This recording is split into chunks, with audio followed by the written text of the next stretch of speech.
Sharpening Your English, Mastering Formal Language and Register.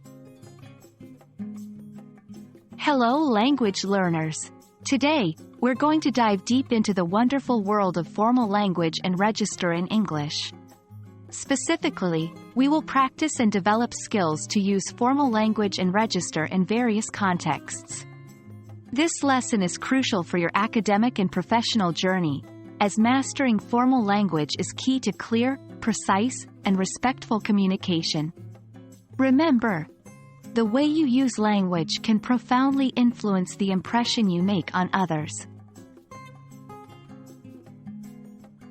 Formal language is a style of speech or writing that's typically used in serious, professional, or academic contexts.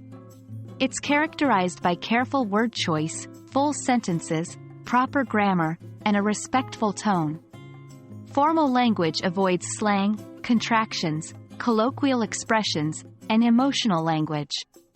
The register, on the other hand, refers to the level of formality of language. It can range from very formal, for example, academic papers, to very informal, for instance, a text message to a close friend.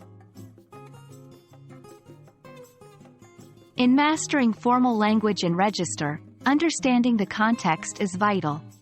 The level of formality you use should match the situation, the audience, and the purpose of your communication. For example, an academic essay requires a high register, using formal language and complex sentence structures. In contrast, a business email might be less formal, but still needs to be professional and respectful. Now, let's practice using formal language and register in various contexts. Academic context. In academic writing, you should avoid contractions, it's, can't, don't, slang, and colloquial expressions. Instead, use complete words, it is, cannot, do not, and academic vocabulary. For instance, instead of writing, kids, write, children. Professional context. In a professional setting, maintain a respectful and neutral tone. Avoid using first names unless invited to do so. For example, instead of writing, Hi, John, you might write, Dear Mr. Smith. Governmental context. If you're writing to a government official, use very formal language.